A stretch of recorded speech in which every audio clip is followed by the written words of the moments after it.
കേരളത്തിലെ 80% വരുന്ന സ്ത്രീകളുടെ പേരങ്ങൾ തന്നേക്കാം ഇതുപോലെ ആക്രമിക്കപ്പെടുന്നവരെ.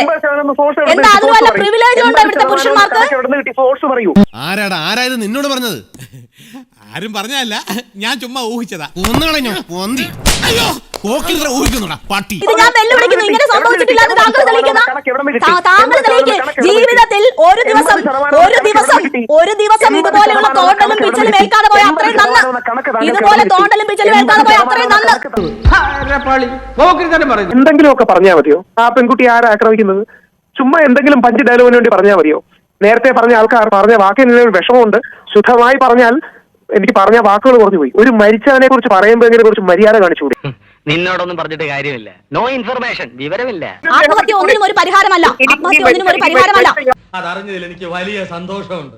പക്ഷെ യാതൊരു വിധത്തിലുള്ള ഒത്തീർപ്പിനും നീ ശ്രമിക്കണ്ട, ഞാൻ അതിന് തയ്യാറല്ല. പറയാം, ഞാൻ തിരിച്ചൊരു കണക്ക് പറയാം. 53% ഇന്ത്യയിലെ പീഡന പരാതികൾ വ്യാജ പീഡന പരാതിയാണ്. കോട്ട് ചെയ്യുന്ന റിപ്പോർട്ടുണ്ട്, BBC കോട്ട് ചെയ്യുന്ന റിപ്പോർട്ടുണ്ട്. ഞാൻ സോഴ്സ് പറഞ്ഞാണ് പറയുന്നത്, കയ്യിൽ നിന്ന് പറയല്ല. 53%. എല്ലാരും വിളിച്ചു നോക്കൂ.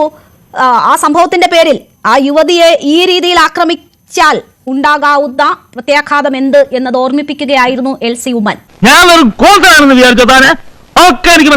യഥാർത്ഥത്തിൽ ഇയാൾ ഒരു കുറ്റവും ചെയ്തിട്ടില്ല. ഇയാൾ കുറ്റം ചെയ്തിട്ടുണ്ടെങ്കിൽ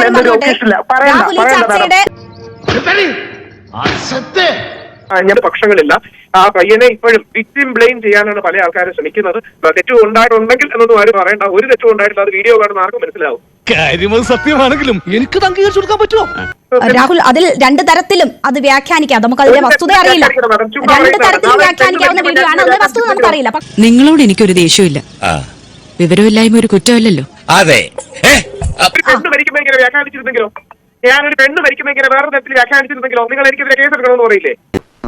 പറയുന്നതൊന്ന് പ്രവർത്തിക്കുന്ന വേറൊന്നും.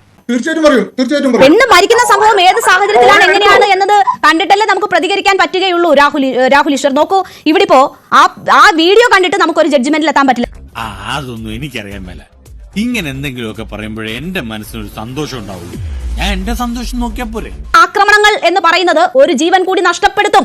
അപ്പോൾ അത് ഉണ്ടാകാതിരിക്കാനുള്ള ജാഗ്രത താങ്കൾ ഉൾപ്പെടെയുള്ളവർക്കില്ല എന്നതായിരുന്നു എന്റെ ചോദ്യം. സൂക്ഷിക്കണം, നമ്മളെ കുഴപ്പിക്കാനുള്ള പരിപാടി. സൈബർ ആക്രമണമോ നടക്കുന്നതിനോട് യോജിപ്പിച്ച് അതിനെ തള്ളി പറയാൻ ഞങ്ങൾ തയ്യാറാണ്. പ്രതികാരമല്ല, നീതിയാണ് വേണ്ടത്. നിയമ നടപടികളാണ് വേണ്ടത്. അയ്യോ, അങ്ങനെ പറഞ്ഞൂടാ. പിന്നെ ഞാൻ എന്തിനു വന്ന